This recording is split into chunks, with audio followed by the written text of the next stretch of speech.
Assalamualaikum everyone. I'm Khadija Ali from Success Coaching Classes. Today we are going to start Principles of Management. Here is Principles of Management Part 30. Advantages of line and staff organization. इसमें है specialization, advantages of expert opinion, due emphasis on research, increase in the efficiency of workers. चलिए अब हम आगे देखते हैं। आगे है स्पेशलाइजेशन।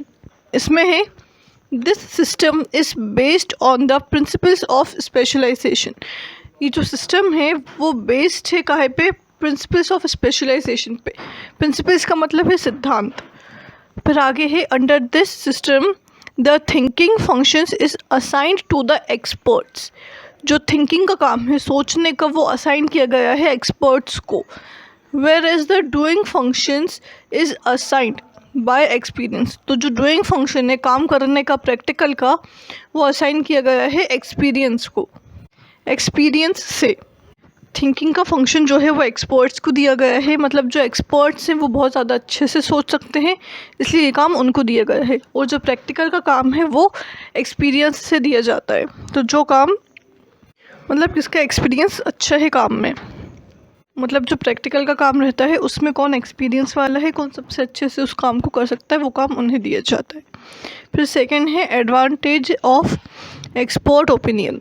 इसमें है under this type of organisation due advantage of expert opinion can be fully attend without their interference in the actual functioning of the system.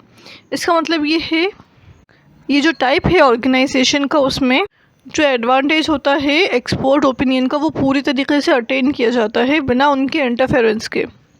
मतलब कि जो हमारा सिस्टम है उसकी जो एक्चुअल फंक्शनिंग है उसमें वो लोग इंटरफेयर नहीं करते हैं, लेकिन उसके बाद भी इसमें क्या होता है, इसमें एक्सपर्ट्स का ओपिनियन जो है वो पूरी तरीके से हम अटेन कर सकते हैं।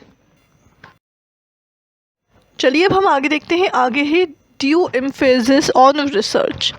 इसमें है under this system of organisation full attention is paid to research and developmental activities which are much needed in the modern competitive age. इसका मतलब ये है कि ये जो सिस्टम है ना ऑर्गेनाइजेशन का, उसमें जो फुल अटेंशन है, पूरी अटेंशन, वो किसको पे करी जा रही है? दो चीज़ों पे करी जा रही है। एक है रिसर्च, दूसरा है डेवलपमेंटल एक्टिविटीज़। इन दो पे फुल्ली अटेंशन पे करी जा रही है क्योंकि इन दोनों की बहुत ज़्यादा ज़रूरत है मॉडर्न कॉम्पिटिटिव एज में। फिर फोर्थ पॉइंट है increase in the efficiency of workers. इसमें है in line and staff organisation much emphasis is laid on increase in the efficiency of workers.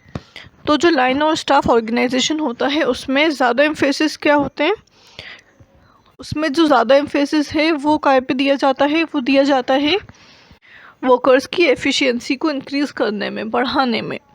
फिर है for improving efficiency and productivity of workers there is sufficient provision for training of workers by competent staff. Improve करने के लिए efficiency को, productivity को workers की क्या करा जाता है?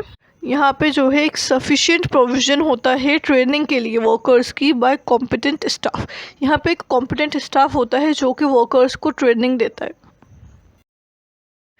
चलिए अब हम आगे देखते हैं। आगे है disadvantages of line and staff organisation. इसमें है experts enjoy only in advisory capacity, confusion, conflict between line executive and staff officials, dissatisfaction among line executive. चलिए अब हम आगे देखते हैं। Experts enjoy only in advisory capacity. इसमें है in line and staff organisation experts enjoy only advisory role. ये जो लाइन एंड स्टाफ ऑर्गेनाइजेशन है इसमें जो एक्सपर्ट्स हैं वो सिर्फ एडवाइजरी रोल इंजॉय करते हैं। It is not necessary for the line executive to accept the advice of the expert। तो ये ज़रूरी नहीं है लाइन एग्जीक्यूटिव के लिए कि वो एक्सेप्ट करे एडवाइस को एक्सपर्ट की। Consequently, the experts feel disheartened। तो जो एक्सपर्ट्स हैं वो डिसहार्टेड फील करते हैं। इसका मतलब ये है कि जो लाइन एंड स्टाफ ऑर्गेनाइजेशन है उसमें जो एक्सपर्ट्स हैं वो सिर्फ एडवाइस देते हैं, और उनका एडवाइस देना मतलब उनका जो बाकी लोग हैं उन पे ये ज़रूरी नहीं है कि वो लोग जो हैं उनकी एडवाइस को माने, और जब वो लोग उनकी एडवाइस को नहीं मानते हैं तो ये एक्सपर्ट को बुरा लगता है, एक्सपर्ट्स को। फिर सेकेंड है कन्फ्यूजन।